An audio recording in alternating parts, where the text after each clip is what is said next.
Yeah, welcome back to another episode of the Format Podcast. Today, on this Throwback Thursday, we're going to talk about another all-time great NBA legend, the logo himself, Zeke from Cabin Creek, the one and only Jerry West. But before we get to that, you know what time it is. If you're here on YouTube and you haven't already, please make sure you go ahead, click that like, that subscribe, that notification bell. Make sure you're kept up to date whenever we drop new content on the channel. If you want the audio-only version of the podcast, open up your audio podcast platform, hit the search bar, type in the Format Podcast, and we should come right up. If you're enjoying the content, make sure you give us that like, that 5-star review, and drop a comment. All that stuff helps us rise in the algorithm, helps us find more sports fans, helps more sports fans find us. And finally, make sure you write it down, put it in your phone, set an alarm, do whatever you got to do to remember. Saturday nights at 7 p.m. we are live here on the Format Podcast, and we'll give you the opportunity to call in, talk to us, get at me. I love it. I can't wait.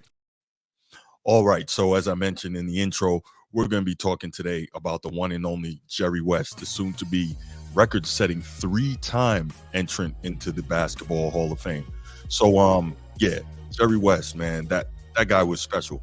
If you're a basketball fan, you already know something about him, and one of the things you know is that he is the guy who the NBA logo was designed after. He would tell you that it's probably not him or that he never asked for that, and I'm sure he didn't ask for it, but he's that guy, man. Jerry West. Guy was amazing. You look at a guy who is one of the probably the original great shooting guard. He averages 27 points per game for his career, just under 6 rebounds and just under 7 assists. I mean, there's nothing he couldn't do. He could pass it, he can shoot it, he can rebound it.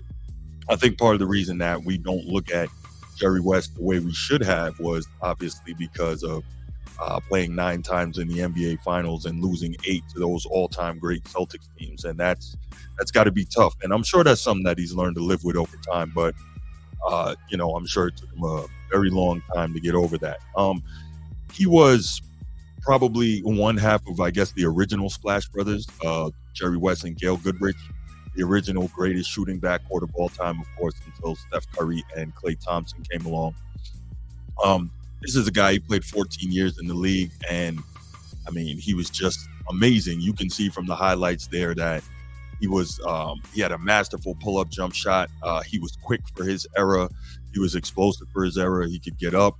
I mean, he was legitimate. And so this is a guy who won a national championship at West Virginia, right? We know that West Virginia is not at all a basketball powerhouse, and of course the game was so very different back then, but he carried West Virginia to a national championship. He did that.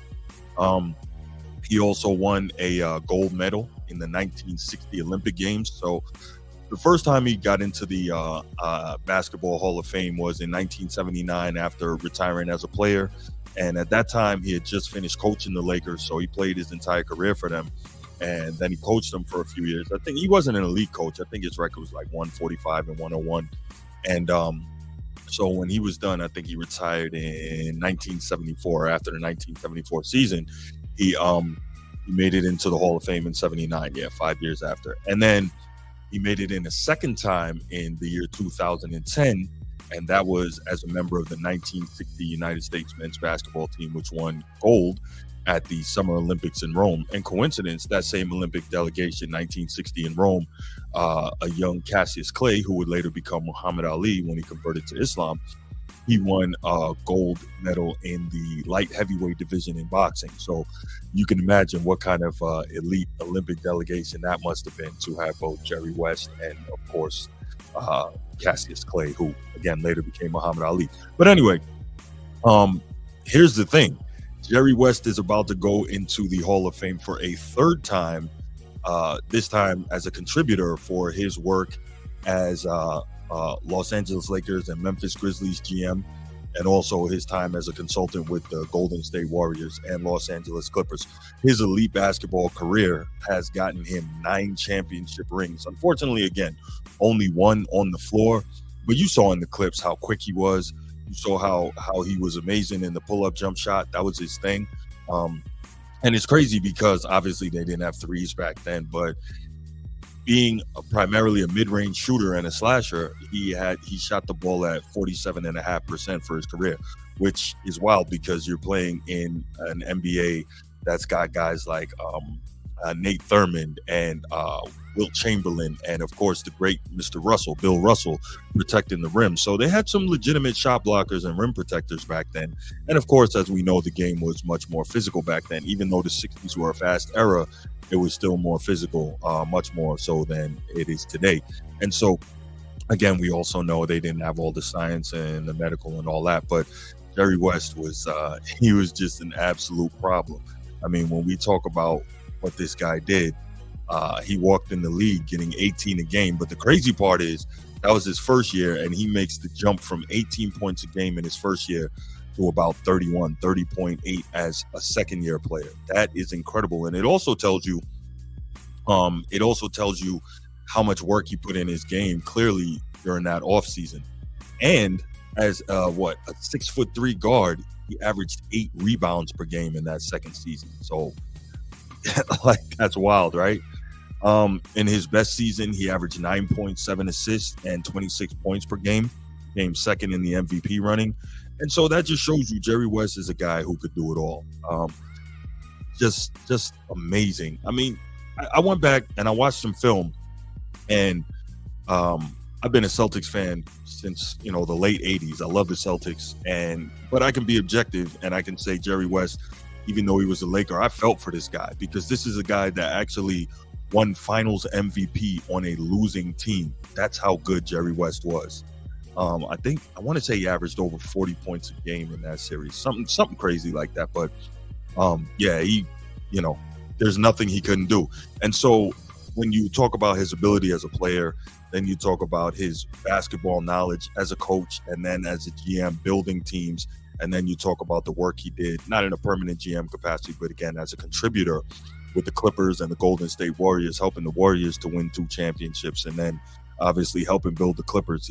They haven't won a championship yet, but everything that he's done is absolutely absurd. There's 5 ways that you can make the Basketball Hall of Fame, and that's as a player, a contributor, a coach, a referee, or a team member. And so Jerry West has now done it twice as a player and once as a contributor. I mean, I think that says a lot for this guy's absolutely incredible career. And again, if you want to know just how special Jerry West was, I mean, you can ask the guys that are still around that played in his era, or you can also go back, check YouTube. That's a beautiful thing about YouTube. You can really go back and watch the games. Now, when you go back and you look at Jerry West, you got to compartmentalize it in the way that you look at how it was back then, how they played, and then how he dominated. If you're going to compare it to what guys are doing now, obviously it's a totally different game. Number 1 to 3 ball, the way it's spread, the floor is spread, the type of moves guys do now. Obviously, the rules play a big factor in that, what they're allowed to get away with, what they're not allowed to get away with, and also just what has been created in the 50-something years since Jerry West last played, right? I think I said earlier his final season was like 1974. And so obviously there have been just a tremendous amount of changes and, creativity in the way that guys play now. But Jerry West also was, I guess he was probably a member of maybe the first super team. I don't know if you would call those Celtics teams super teams because they were created organically. To me, if a team is created organically, that doesn't count as a super team. But Jerry West played with Wilt Chamberlain, I think, for the last 4 or 5 years of his career. So that 1969 team, did they win the championship? No, they didn't win the championship, that 69 team, but they had, I think, an NBA record 33-game winning streak, and they won 69 games, which was a record until the Bulls broke it in 96, winning 72. And then, of course, we know in 2016, the Warriors won 73. But yeah, Jerry West, absolutely amazing. One and a half of the original Splash Brothers, him and Gail Goodrich. And then, of course, him, Gail Goodrich, and Elgin Baylor were probably one of the original big threes in league history. Elgin Baylor was another absolute problem. We might need to do a show on him. But yeah, just wanted to come on here, give Jerry West some love, man. He's still alive and kicking and still doing his thing. And so, yeah, one of the original all-time great basketball players. Made it to the finals 9 times, unfortunately lost 8 of them. And that right there is why he doesn't get counted as highly as he should, because at the end of the day, winning and losing should matter. No, it's not all up to one player, but there's only one player that losing doesn't matter for, and you know who that is. But anyway, what I want to know from you is Jerry West. If you have memories of him, if you're old enough to have seen him play, tell us what it was like live. Where do you think, even if you didn't see him play, go back and check it out on YouTube and tell us what you think about Jerry West and how good was he, and where he should rank all time. So leave your comments in the comment section. Can't wait to hear him. Can't wait to get back to you. And don't forget, like, subscribe to the channel. And of course, we got the live show Saturday night, 7 p.m. And I'm out. Peace.